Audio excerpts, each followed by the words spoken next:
defences of people who have died.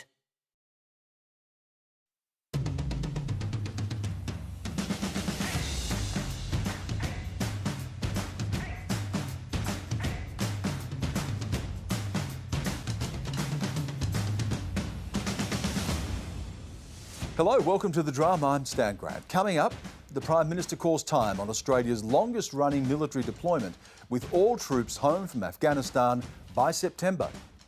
On the money, Australia's unemployment rate dips again, but is the veil of JobKeeper disguising a harder landing? And 3 decades of heartache and neglect, why have successive governments failed to prevent Aboriginal deaths in custody? Well, joining me on the panel, CEO at the Space Industry Association of Australia and former Army officer wearing 2 hats that we'll talk to him about tonight. James Brown, good to see you, James. Good to see you too, Stan. Businesswoman and non-executive director Ming Long, always nice to see you. Stan. Good to have you on the program. In Canberra, Research Fellow of Indigenous Policy at the Centre for Social Impact at UNSW, James Blackwell. 2 Jameses, right? So I'm going to be very careful in how I direct the questions tonight. James Blackwell, how are you? Nice to see you. Good, thanks, Stan. How are you? And in Darwin, co-chair of the National Aboriginal Torres Strait Islander Legal Services and CEO of the North Australian Aboriginal Justice Agency, Priscilla Atkins. Hi, Priscilla. How you going? And you can join us on Twitter using the hashtag #TheDrum, and of course we're on Facebook as well. Well, after nearly 2 decades, Australia's military deployment to Afghanistan will end with the withdrawal of around 80 remaining ADF personnel by September.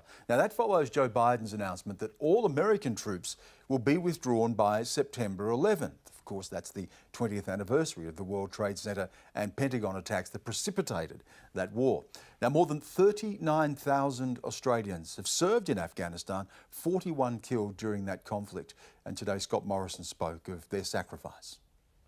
These brave Australians are amongst our greatest ever who have served in the name of freedom. This day, we dedicate to their memories.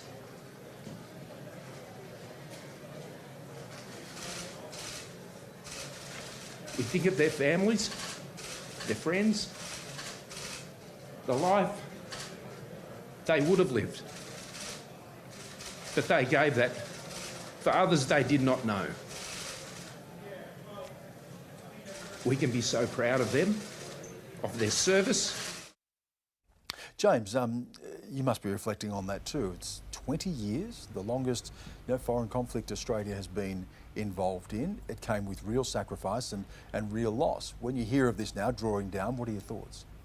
You know, it really crept up on me today. I saw someone refer to this as a 20-year war, and I just sort of thought, that's an extraordinary thing. And we used to joke, or there was parodies of, American soldiers going to defend the valleys that their fathers fought in. That's actually happened.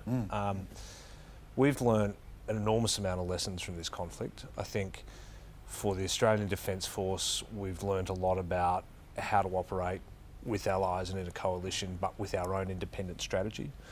I think we've learned a lot about how to talk to the public about being at war and the dangers of not bringing the public along with you, trying to shut down discussion of conflict.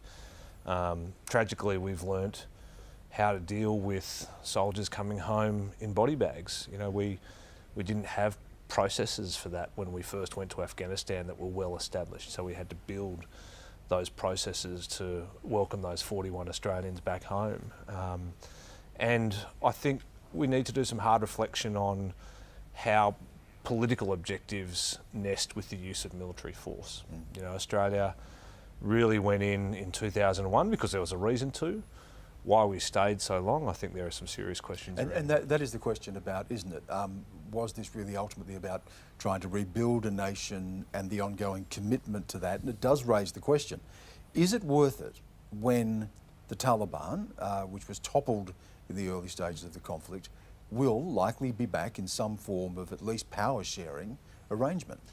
Well, that's what every conflict looks like at the end. You've got the enemy puts down at weapons and goes into the political arena. And we've been seeing the Taliban move gradually towards that position through a series of negotiations over the last decade. So that in itself is not unusual. I think, from an American perspective, the popular will there would be that it hasn't been worth it, that they overinvested, that they went too far. that they, they came up against the limits of their own power and were dealt a lesson that, other great powers had been dealt as well. The graveyard of empires, as they call Afghanistan. James Blackwell, what are your thoughts on this and the state of, after 20 years, having, have we met those objectives? What state do we leave Afghanistan in? What can be judged as a success or not? Because the Taliban already today has been claiming this as a victory. I mean, I'm not surprised that they're claiming it as such. Obviously we are pulling out, and I think it's a way for them to frame that as positive for them, given that they are potentially coming back into government at some point in the future. I think, look, the war's been going on for nearly 20 years. It's, there's this joke that goes around, that the war's old enough to vote for itself now. Like, it's old enough to vote for government. It's old enough to drink even. So I think, I am pleased that we're pulling out, in a sense that I think, the other James was correct in that we have somewhat lost sense of what the objective is here, given that we have been here nearly 2 decades. As to whether we can chalk it up as a win or a loss, I think that's a question for the historians as we come further down the line. I'd say now I wouldn't chalk it up as a win or a loss. I think it's still very much up in the air. Ming, when you look at this, 20 years, do you think, at the time, of course, after 9/11, it was you're with us or you're against us. We're going to go down, we're going to hunt down Al-Qaeda. There's the language that George W. Bush was using, and there was a lot of support for America at the time as well. Afghanistan was seen as if we can use this phrase, a virtuous war to go in and avenge what had happened at 9/11. How do you look at this now with the perspective of that hindsight? I mean, there's greater experts next to me, including yourself, Stan. I'll just point that out. And this is just a lame, like looking in from the outside. I do question what has been achieved. As I understand it, the Taliban going back in, their treatment of women, was that, something that was an objective that, that was going to be a better outcome for them? I'm not sure about that. It's not just soldiers coming back and we're having to grieve for the ones that fought for our freedom and died for it, but there are so many soldiers that came back with PTSD, and do we have those systems to be able to support them?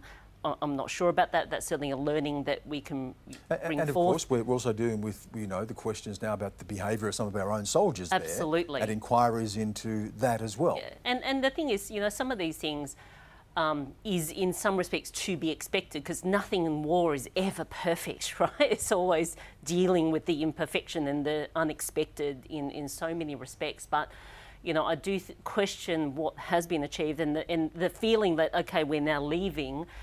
I do hope people are not just leaving because there's still significant investment that needs to be made in the country to actually build it back, so that some of the social structures that have been destroyed get recreated in a way that is respectful to human rights. So, I do hope that people aren't just thinking, great, we're now out and see you later, because I can dare say at some point in the future it can come back as a problem that we have to deal with. Well, and the threat of terrorism still remains.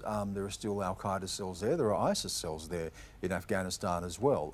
There is the Taliban. They're a very different sort of organisation to Al-Qaeda and ISIS. But was there a sense that, James, as well, that Afghanistan became overshadowed by Iraq? If Afghanistan was seen as being a war that people could actually say, okay, there is some justification for this, given the attacks on 9/11. Certainly that, history tells us, is not the same with Iraq, which is not seen through the same lens, but absolutely set fire to the region and upturned the Middle East, and we're still living with the consequences of that. How do you look at those two conflicts side by side? Yeah, you have to, you're right. And the initial stages of the intervention in Afghanistan were tactically successful, but then the Afghan conflict up until about 2009 really wasn't front of mind for the Americans at all. They weren't putting resources into it. It was all going into Iraq. I remember in 2008, I was in Baghdad at the start of the year, where you could, I was living in one of Saddam's palaces. You could line up and catch a helicopter like you were catching a bus. And then you go to Afghanistan, much more poorly developed country without the highways, and there were no helicopters. There were very few, and just that complete difference meant that there was a whole period of time there where the Americans could have pressed their advantage, but they didn't. And a lot of, retrospective justification strategy had to be done to commit to that to that conflict in 2009, 2010, try and achieve a result, which, we clearly didn't achieve. James Blacklock, I wonder where this leaves questions about America and America's role in the world. And one of the things that Joe Biden is seeking to do now is to return America to that leadership role, if you like, and rebuild alliances. But how much damage has been done to American prestige and power after the wars of Iraq and Afghanistan? And of course, now dealing with the rise of China and the fears that there could be an escalation in that in that relationship, potentially conflict there as well. How do you judge America and American leadership in the world after Afghanistan and Iraq? Yeah, look, Stan, I think both these conflicts really damaged America's standing in the world. I mean, there's no question about that at all. We kind of saw the world's greatest superpower go up against Middle Eastern countries and not necessarily lose, but come out 20 years later much poorer for it. And, so I think it's definitely was a damaging blow to American supremacy in the international system, just given the way this dragged out for so long. Both Iraq, and Afghanistan ending nearly 20 years after the fact was something that kind of really damaged the veneer of the United States in terms of this great unopposable superpower. I mean, you could make the argument Vietnam didn't help with that, but I think this really was the kind of nail in the coffin of the US really isn't the kind of global superpower that we perhaps think it is in every case. Obviously, in some cases, it still remains that. They have more nuclear weapons than any other state, or at least more effective ones than any other state. But in terms of their ability to conduct themselves in the international arena, I think I'm concerned about their ability to counter China, just given the way they've come up against other conflicts in the past. And so, yes, Joe Biden is attempting to restore America's prestige, but I'm not sure it's entirely restorable to what it was before Iraq and before Afghanistan. Yeah, as you say, history still be the judge on so much of this, but no doubt now there is a greater priority as we see that shift from Iraq, Afghanistan, and even questions of terrorism front and centre now to questions of China and Russia as well to some extent, and what that means for American strategy and security.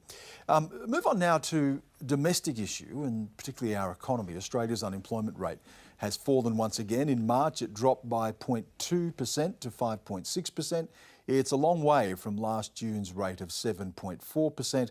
The economy is being stimulated by growing consumer confidence, now at a 12-year high, and the stock market has returned to pre-pandemic levels. Treasurer Josh Frydenberg says that this is all the sign that the government's economic recovery plan is working. In the month of March, 70,700 new jobs were created. More than 2,000 new jobs were created every day. This is more than twice what the market was expecting. Australia's jobs market, Australia's labour market, is recovering 4.5 times faster than the experience of the labour market during the 1990s recession. But, there's always a but. It's worth remembering that today's figures are for March, and that's when close to 1 million workers were still being propped up by JobKeeper. Of course, JobSeeker was in force as well. Those supports have now ended, but we won't know the full impact of this until next month. Priscilla, I want to go to you first on this, because so much of the focus on the economy we can look at Sydney or Melbourne, and we look at Sydney house prices or tourism and whatever it may be, and the focus is often in the bigger metropolitan areas. But you often hear people say, don't you, that, well, that may be what the government's telling us, that may be what the numbers say, but it's not what we are feeling. And I'm wondering, from where you are in Darwin, what the economy looks like, what confidence looks like. Anecdotally, what are people saying to you? What do you see when it comes to whether there is this robustness or strength in our economy that the numbers seem to be indicating? Yeah, look, in the Northern Territory, our house prices are rising, and but there's not a lot of activity. So, when we're talking about the employment, a lot of Aboriginal people in the Northern Territory aren't employed, you know, and there's a number of reasons for that. They keep changing things constantly without actually looking at what the benefits are in the Northern Territory. So, you know, years ago, Aboriginal people, majority of them are on Centrelink, but majority of them were on work for the dole. And that doesn't happen across the rest of Australia. So most of our mob have been working work for the dole for many, many years, and then they changed it, and then they changed it, and then it's like the basics card. And we just seem to like be putting Aboriginal people in the NT backwards and backwards and backwards. So that, you know, we still have like 30, 40 people living in a house. And, you know, we've now got people on the basics card. And, you know, at the end of the day, we're not going forward.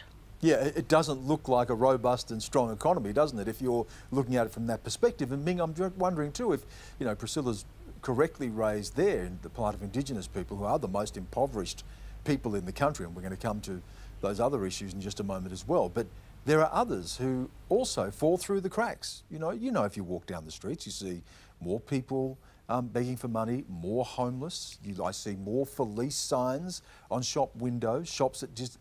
businesses that did not survive the COVID shutdown.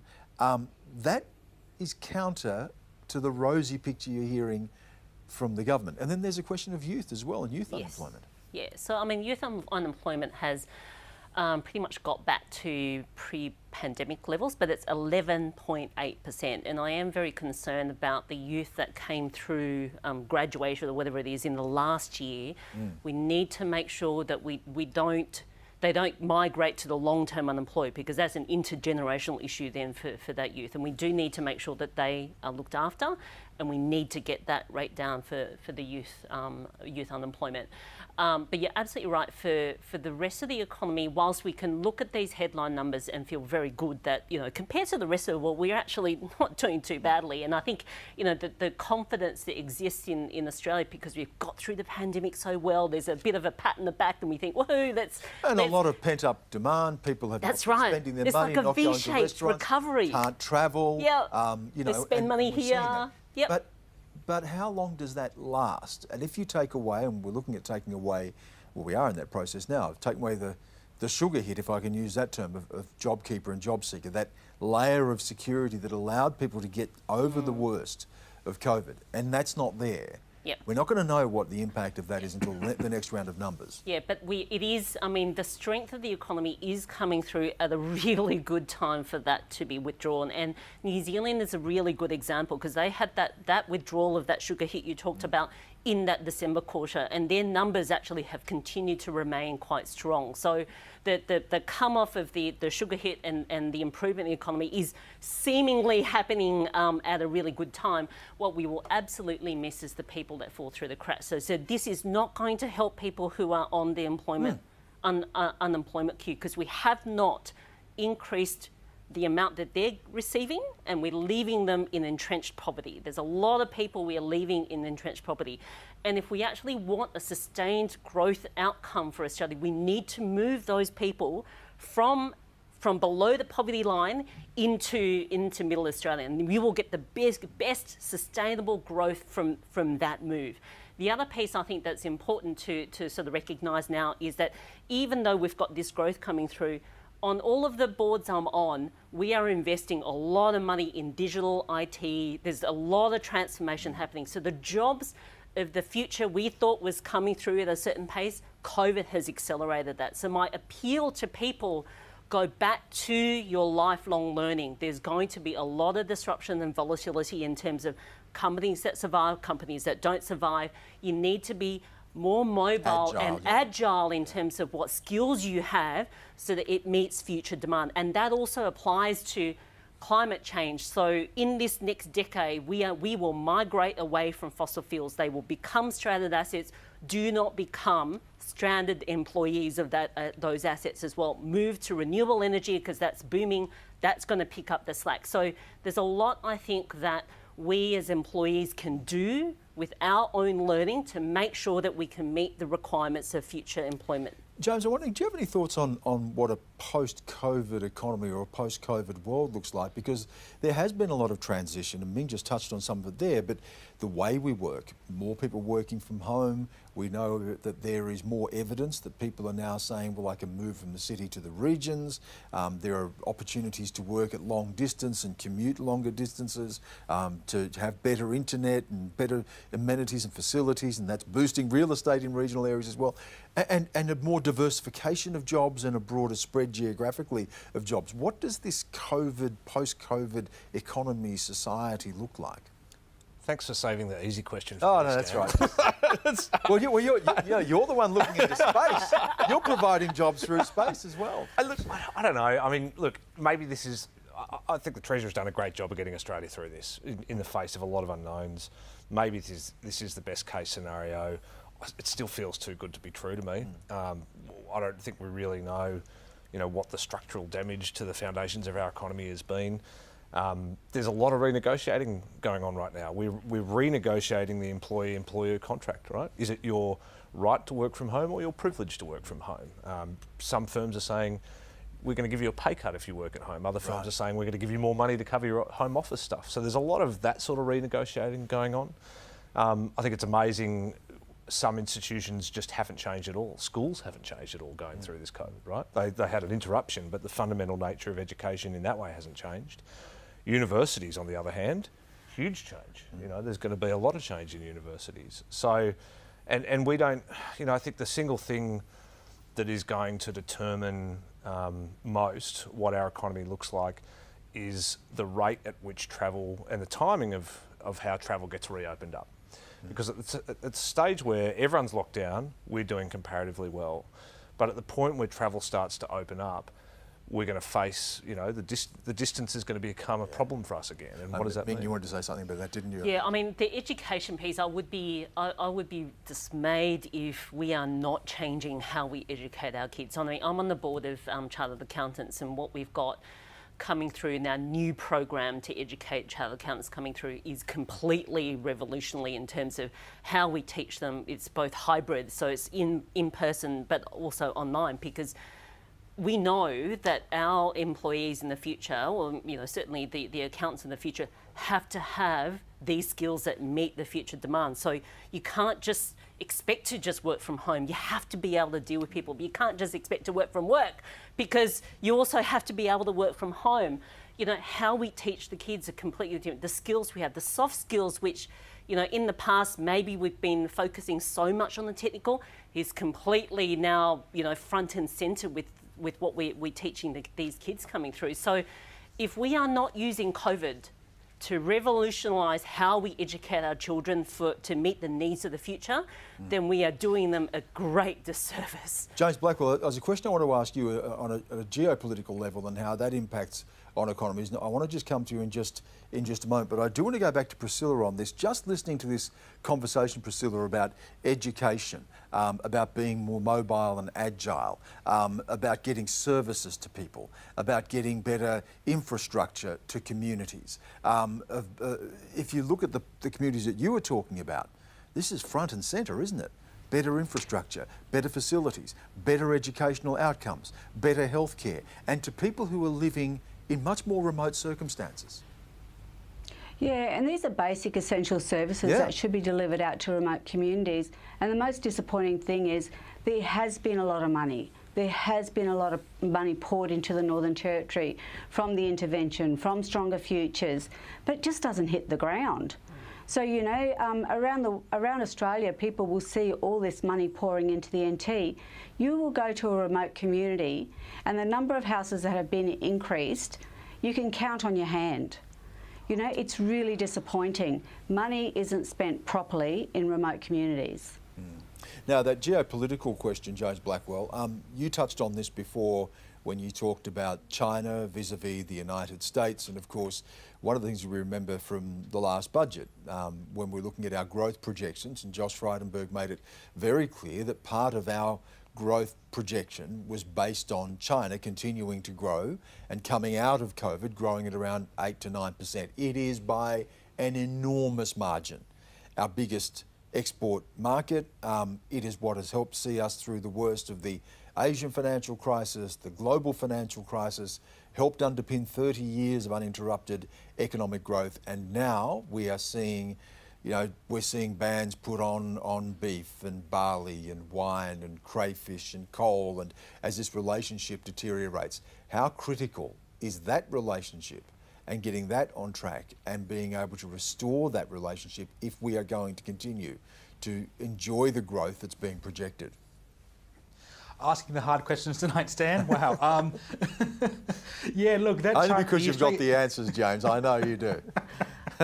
Yeah, look, the Australia-China relationship is extremely important to our economy, both in terms of iron ore, higher education students. The Chinese international student market is almost essential to many of our universities. So I think getting that relationship right and balancing our need to both rely on China economically and to live with them in a very tense geopolitical situation here in Southeast Asia, it's crucial to the government. How they might go about that, is the question of the millennium. I'm not sure even they quite know how they're wanting to go about that. I still think the government's a little bit torn on the economy versus the geopolitical side of things. But yeah, look, if we don't get the relationship right in terms of managing China and dealing with the Chinese economy, it could tank us very, very easily. And I think that's a huge concern for our as you said, a huge concern for our post-COVID recovery. Yeah, it's the biggest engine of economic growth in the world. So it's unavoidable, that question. Ming, just to finish up on this subject too, there are lies, damn lies and statistics, as we know. And even the way we measure things like unemployment, if you're employed for a week or an hour a week or something, then you're off the list. We know that there's intergenerational unemployment, that there is geographic spread of poverty and unemployment, looks very different, And then there are people who are shut out of things like the housing market. Yep. The young who are not being able to buy in, people having to stay with their parents and for longer periods. Even how we look at collating those numbers, what we draw from those numbers vis-a-vis how we live, the society we're creating. Yep. What is fairness? What is justice? What is equality? Yep, it doesn't cover anything like that. It's like GDP. I have this gripe around GDP. Yeah. We always talk about happiness. No, it doesn't measure anything that's important. It just talks about activity. And it doesn't matter whether it's good activity or bad activity, it's just activity. Crime can boost GDP. Exactly. You can have people that do awful things and dispose of asbestos incorrectly, and that's creating activity for the economy. So there are so many things that matter to our economy and the well-being of our people we do not measure. The unemployment rate is one rate. Even if you delve a little bit into the numbers, Frydenberg talked about the number of jobs created, and that's great. They are predominantly part-time jobs, and I am worried about the financial precarious nature of some of those part-time jobs. Are we leaving people with that financial insecurity for a very long period of time? What does that do then to our society? Where's the social cohesion piece where we actually make sure we're lifting people out of that poverty? We capture none of that information. We talk about unemployment like, okay, it's falling and it's really great, but it's still 5.6%. And I think about the long-term unemployed and then how much we pay them. And youth unemployment's way beyond that. Exactly. How much do we pay these people? We don't pay them enough to live. How do we as society reconcile ourselves with the euphoria of getting through COVID and great, we seem to be the miracle of the planet, but we do so little to actually lift these people out from the precarious nature of their circumstance. So there must be more investment into homelessness, social housing. I hope after the feedback that the government received from the last budget, there is a lot more focus on social capital and investment in social needs, not just the high-vis, here's my little, whatever thing I'm about to build this big bridge and isn't that fantastic? But we'll say this, Stan, we're thankful that we... Yes, quickly, James, yeah.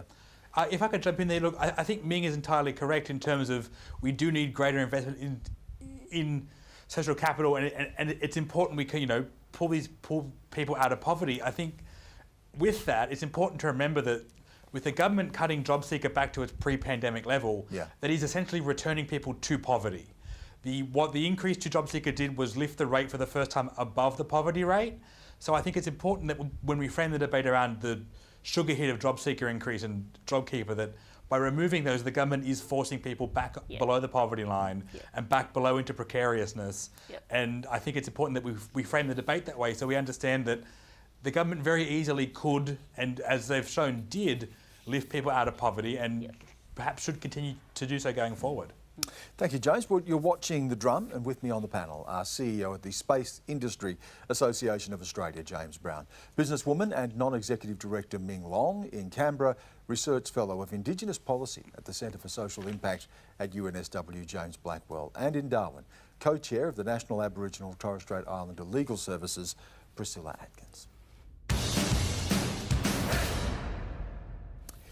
It's 30 years to the day since a Royal Commission into Aboriginal Deaths in Custody handed down its report and 339 recommendations. The government says that the majority of those recommendations have been taken up, and a high-profile report from 3 years ago backs this up. So why then, 3 decades on, has the rate of Indigenous people dying in police custody only increased? Why have the number of First Nations people incarcerated gone up? And how can we possibly explain the 474 Indigenous deaths in custody since the end of that historic Royal Commission?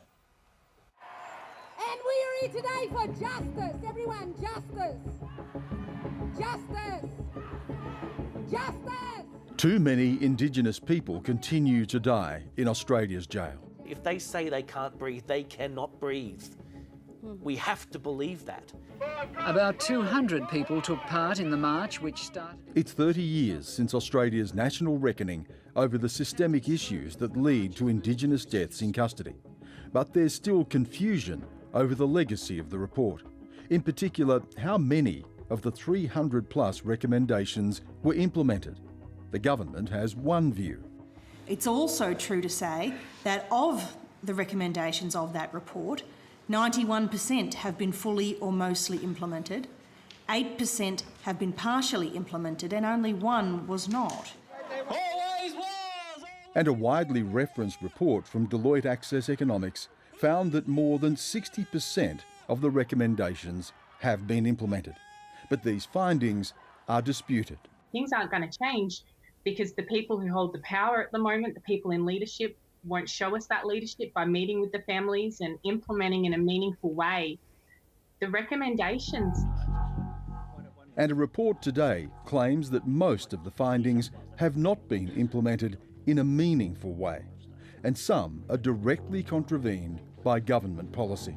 Based on our research, which emerged because of the failure of the government's own commissioned research through the Deloitte review, is that there's been very little action. Take recommendation 87 from the Royal Commission, that arrest should be the last resort in dealing with offenders. The Deloitte report finds this is partially or mostly implemented in most jurisdictions. But since the Royal Commission, the rate of First Nations people incarcerated has nearly doubled. The Royal Commission recommended that offensive language should not result in arrest, and Deloitte found that this had been implemented. But to this day, offensive language remains an offence in all Australian states and territories. Is 30 years on, the crisis of First Nations people dying in custody is at an absolute height, and it's incumbent on governments to treat it like a crisis and to engage First Nations people in a discussion that will involve substantive and not superficial implementation, which I would suggest has taken place over the last 30 years.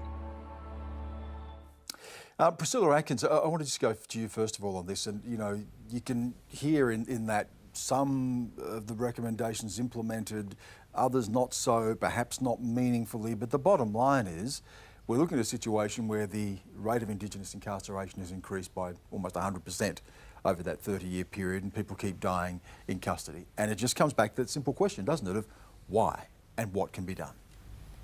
Yeah, well, at the end of the day, the recommendations weren't implemented. And even though you can have a report that says partially, some, the facts are 474 people have died. in the last 30 years. So obviously the recommendations weren't implemented. Where we have one of the recommendations that say arrest should be a last resort, how can that be implemented when in most states and territories you have mandatory sentencing, you have mandatory reporting, you still have people arrested for swearing, arrested for unpaid fines? You know, this is just appalling. We've had 474 unnecessary and avoidable deaths. And then you have a report that says, oh, everything's fine. Nothing is fine. It's absolutely disgusting. And Priscilla, while we take a snapshot nationally and we say things which are just appalling, 3% of the population, 30% of the prison population, again, the geographic spread of that is different. And where you are in the Northern Territory, those numbers are even worse, aren't they? Yeah, the Northern Territory is absolutely disgusting. Our adult population, Aboriginal people make up over 90%. Our youth population in the detention centre is over 95%. And those numbers are increasing even quicker each year. So at the end of the day, you know, you've had a Royal Commission done 30 years ago. You had 339 recommendations, which were fantastic to make that change. Nobody is held accountable for that. So if you go to any state or territory and say, oh, what plan have you got in place for those recommendations? None of them have any plans in place. Nobody is held accountable for it. And until states and territories have a plan in place and they are held accountable and you have an overseeing committee to monitor it, we will continue down this path of having unnecessary deaths in custody. James, I can see you shaking your head there, and even distressing just to hear this. And you know, I'm mindful of the fact that you were born after 1991, so this is, again, your entire lifetime that you have seen this play out. Yeah, you know, I was born a few years after the report was handed down, and the fact that we're still here in 2021 discussing this, it sickens me. It's an absolute failure of government. You know, going off of what Priscilla said, you know, 474 deaths and no convictions. There is no accountability. There is no change. The government hasn't meaningfully implemented the recommendations. And the fact that, like, I have to sit here and we talk to you about it, Stan, and talk to Priscilla and talk to everyone else, the fact that we all have to do this still 30 years later, it's a stain on this country. It's an absolute disgrace on our society that we are still allowing this to occur, because frankly, I don't think government cares. I genuinely don't. Or they are not committed to change, because if they were, you know, they could have done something about it. If they were committed to acting on any and all of these recommendations, we'd be in a much different place. But we've had successive governments, Liberal and Labor, who refused to act in favour of the recommendations in various ways, and who've, in some cases, as your video highlighted, have directly contravened some of the recommendations. So yeah, you know, born after the Royal Commission, and you know, still here, and honestly just depressed, saddened and revolted that I have to, you know, we have to still keep talking about this. Yeah, I want to bring in Senior Research Fellow at the Centre now for Research Excellence in Indigenous Health and Alcohol at the University of Sydney, Michael Doyle. Michael, can I just pick up something that James, I don't know if you heard James there, but James raised what I think is a really pertinent question. Is this a lack of care, a lack of vision, a lack of failure of government implementation, of policy? There is clearly a failure. So what do you put that down to? It is a huge issue, Stan, and thanks for having me on. That's a pleasure. There are many components of the criminal justice system. So you have the police handling, and you saw some footage just then of a bit of a controversial incident that happened not far from where I live in Redfern. But you also have deaths that do occur in custody, and whether that is in police custody or in the custody while they are a sentenced prisoner or held on remand. So that's the responsibility of the corrective services. All of those deaths, it's pretty daunting that these are still happening, and it's harrowing for the families that this is occurring. And you would hope that we would be in a different place. But I am quite heartened by the inclusion of justice targets in the Close the Gap, which are pretty modest. But if the trajectory that we see of ever increasing Aboriginal imprisonment is actually changed, and we start to move towards a decreasing trajectory, and that continues, then the situation hopefully will get better into the future. Michael, I want to come to your specific area of study, and that's alcohol or drug dependency and how that can impact on what we're seeing here. But do you mind if I ask you a personal question about this? You know, this is a lived experience. For us as Indigenous people here tonight, we're a small population. And when these things happen, there's a chance we know someone or related to someone. And also the impact it has on you personally, growing up in a situation where you may be profiled by police or you feel as if you are targeted by police. You're sitting here tonight as a PhD, an academic and a researcher and a professional, but a lived experience as an Aboriginal person in Australia and the relationship of that to the law. Do you mind if I ask you personally how that plays out? I can tell you having a PhD doesn't mean that I don't encounter racism. It's a daily event in the lives of Aboriginal people, as you would know from your own experience, Stan.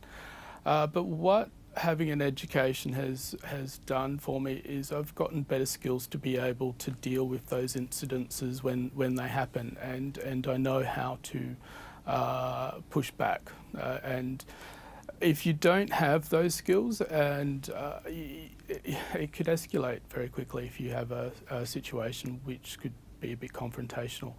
And one of the things we don't often talk about is teaching people how do we manage racism. I mean, should we be having that discussion with our children about, you know, how do we manage these things in day-to-day life?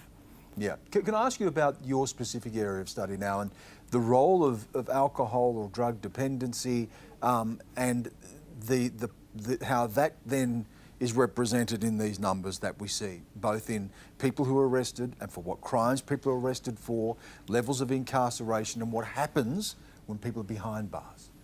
Yeah, so about 75% of both Aboriginal and non-Aboriginal people entering prison in Australia have some form of alcohol and or other drug use issue that they had prior to going into custody.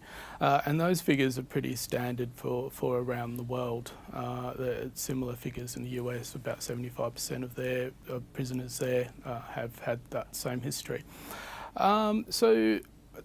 However, we have a much higher Aboriginal imprisonment rate, and so there are other alcohol and other drug issues within our community that are a bit different to the broader community, and we need to be able to address some of those rather than those while in the community, rather than it sort of manifesting in problem behaviour that then goes on towards being imprisoned. So if we can avoid people getting involved in the criminal justice system in the first place, that would be ideal. But if people do go into custody, the thing is to offer the best possible support while inside, best possible treatment programs, and also the best possible post-release support when they come back out, so that hopefully they don't return. One of the other factors with the imprisonment rate is that about 75% of Aboriginal people who've been in prison had been so previously, which is a bit higher than the non-Aboriginal people, who are about 50% of those in prison had previously been in. So if we can reduce that, hopefully that could bring down the imprisonment rate as well. Priscilla, can I go to you on that question, a really important question that Michael raised, and that is racism and how that factors into this, the structures of it, the relationships of Aboriginal people to police, profiling, stereotyping, but also Michael raised that really interesting point of how we begin to educate ourselves or to talk about this. Where do we begin with that? Yeah, look, it needs to begin right at home and at the schools. You know, it needs to be a compulsory subject within schools, universities, so people understand racism and the effects of it. Racism in the Northern Territory is the #1 issue here. You know, we're developing an Aboriginal Justice Agreement at the moment, and every consultancy they did, that was the #1 priority that was being raised by Aboriginal people, was racism. So in this day and age, it's absolutely disgusting that it still exists. You know, Aboriginal people get targeted, only because of the colour of their skin. And, you know, it needs to start from the bottom. It's got to start at the schools. It's got to go to the high schools. It's got to be put through education. But it's also about people who work in the workforce, who work in the frontline services. It needs to be culturally trained, but trained by Aboriginal people. So when we're talking about cross-cultural courses, you can't have non-Aboriginal people teaching that. It needs to be from elders in those regions who deliver cross-cultural training so people can appreciate what Aboriginal culture is and what it means and how you work with Aboriginal people. You know, let's change the police force. Let's go back to community policing. Let's have the police who know who lives in the community, who the elders are, and let's all work together in partnership. It shouldn't be a black-white issue, not in this day and age. James, can I bring you in here? I just want to, you know, we get the society that we desire, that we choose. We get the parliamentarians that we choose, the economy that, you know, we contribute to and choose. We've seen how Australia has dealt successfully with the worst of the pandemic, finding money for JobKeeper and JobSeeker, having a great healthcare system, supporting each other through this. When this is passed, Aboriginal people will still be locked up in appalling numbers, still dying 10 years younger than the rest of the population. What does it take for white Australia to be moved on this? Because it doesn't happen if people don't want it to change. Yeah, and you know, I was reflecting today, so I knew that this topic would be on the agenda, and it's the first time that I'm ashamed to say I've actually read into the issue of Aboriginal deaths in custody in any detail. And I read some of the reports, and I'd seen it as an issue, and I'd never realised there was that disparity between the issue, and it's been backed up in the conversation tonight, is very much about who comes into the justice system and who doesn't. You know, swearing on the Esplanade in Darwin gets you into jail, into the lockup, whereas swearing on the streets of Double Bay doesn't. And that's, you know, that is just such a clear point. How you get people to engage with that, how you prioritise that, it's not a question of throwing money at it. I mean, money helps, but it's not the only answer. It's a question of agenda. And getting it and making it personal for people. And James Blackwell, you've been nodding a lot throughout all of this, and to the point that James Brown just made here, there is an invisibility issue, isn't there, for Aboriginal people, often out of sight, out of mind, not part of the daily experience of the broader population, who may be worried about the things that they see as priorities in their lives. I mean, you've raised the question before, is this a lack of care? And James just admitted candidly that he'd never even read about it until today. It can't change without a top-down societal government effort to make this change, and it's more than just deaths in custody, isn't it? There are a whole lot of things about the Royal Commission talks about self-determination, reconciliation, meaningful justice outcomes. The Uluru Statement from the Heart talked about a voice in the Constitution. It's more holistic than just being able to identify it as one issue. Yeah, look, you touched there upon the Uluru Statement. Like that's one of the reasons that a voice to Parliament enshrined in the Constitution is so important, because it would give us a voice. It's I think the big thing here societally is about making our voices heard, giving us a presence in all aspects of society, whether it's from Parliament to education. You know, Priscilla talked about educating our students. I think that's essential, that we're starting this work in schools. You know, I'm a university academic. I've taught university courses where I've had students who have extremely bigoted and misguided views on race. I've had colleagues who've had views on race that would shock the audience here tonight. Like, I think it is, you're right, it's entirely a societal thing, and I think one solution to that is to give us a presence, give us a voice, and allow us to sort of speak to these issues and speak to our solutions to them. You know, we have solutions on all of the issues, all kinds of the issues that our people face, and I think it's, again, to touch back on a voice to Parliament, it's one of the reasons why a constitutionally enshrined voice is so important, because it would begin to start this process of changing the Australian culture towards inclusion to our people. Michael, I might just give you a quick final word on that. I saw you wanted to add something. Yeah, look, I would like to say about discretionary powers, so and conscious and unconscious bias that can occur. And there was a really great article in The Guardian a while back about the giving of infringement notices for driving in Western Australia. And what they found was there was no statistical difference in the number of notices given to Aboriginal drivers to non-Aboriginal drivers by the multinova, by the automated system. But there was a really large discrepancy by the handing out the notices to the person. And you've got to wonder, what's that about? Is that about, it's conscious or unconscious bias as well? I do want to say another thing though, is that there are people in the criminal justice system who are just as dismayed by what they're seeing, and there are good people who are trying to make a difference, but we need to support those people as well. It's a big issue and it will require systemic change, but there's a lot of socio-economic underlying issues, and once some of those have been addressed, we may see a difference in the imprisonment rate as well. Yes, good point to finish on. Michael, thank you so much for that. Appreciate you joining us on the program. Michael Doyle, their Senior Research Fellow at the Centre for Research Excellence in Indigenous Health and Alcohol at the University of Sydney. Thanks, Dan. If this topic has raised any issues for you, of course, please call Lifeline 131114 or Beyond Blue 1300 2246 36.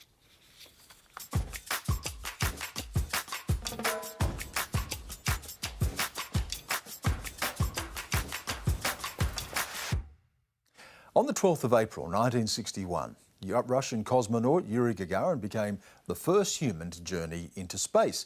His orbit of Earth was a milestone in space development and marked the beginning of human space flights. 60 years on, and the Australian government is hoping greater investment will see Australia's own space sector take off after decades of decline in our national space industry. Last month, the South Australian company was granted a licence to launch suborbital satellites from a new test site. And this coincides with the opening of the Australian Space Discovery Centre in Adelaide, which aims to inspire future generations of Australian astronauts. James, am I too old? Do I miss the cut here? Is that an ambition that will never be fulfilled? You know, it's interesting. In the NASA space program, and I think in the Russians as well, you could never go to space as an astronaut if you've ever had a broken bone. Well, that's so if you've ever broken a bone in your life, right?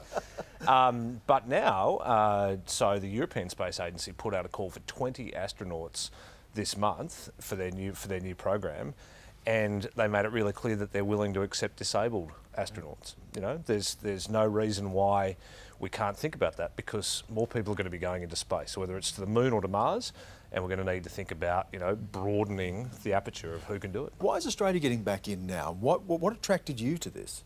It's an amazing sector. I mean, there are people, engineers, scientists working on crazy problems. There's a company not more than a kilometre from here that is working on developing a space tug that's going to drag all these tiny little satellites out of Elon Musk's rockets and into different orbits and sort of go around and position them. There's a young engineer just down the road in Chippendale who reckons he's got the solution to a problem that the big space companies haven't been able to solve for 30 years, which is how to do welding in space. So that's the level of energy and optimism there is in the Australian space community. And we were one of the first 10 countries to put a satellite into space. We've done so much, and then we went quiet, and now we're back, but we're sort of just getting started.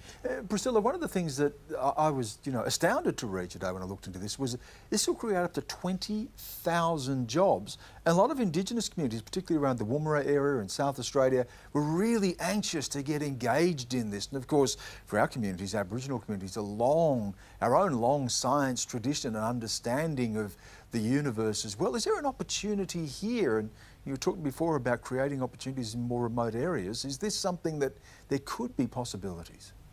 Yeah, most definitely. And I think a lot of our mob in the communities would absolutely love that. I mean, we've got all of our dreaming stories. There's so many of those things that they can see all this linking in together. Aboriginal people would love to be part of something like this. It's exciting, it's new, and, they've got so much they can offer as well. 30 seconds, Ming. Should we be doing this when you've just outlined before there's a hell of a lot of social problems in Australia we could be spending our money on? Should we be looking into space when we have problems closer to Earth? Oh, absolutely. I mean, we need greater investment into innovation, technology, science of this nature. I look at this sort of investment as helping our spirits soar. It's breaking the bounds of our imagination. Yes, it's helping productivity. I can see long-term benefits from making this investment, you know, but it's also then ensuring that we have youth engaged with it. You know, there's opportunities to ensure that we have greater infrastructure into regional areas, so low orbit satellites to be able to give Wi-Fi to those areas that haven't been able to get it. There's a lot of opportunities here if we invested in them appropriately. And I understand time in space is a bit different to Earth, so that was 30 seconds of space time. Yeah, 45 seconds of Earth time. That's all we've got time for. Thanks to our panel, James Brown, Ming Long, James Blackwell and Priscilla Atkins. Thank you so much for joining us tonight. A lot of tough conversations, but important conversations, and have an excellent evening. Patricia Carvelis will be with you again tomorrow. Good night.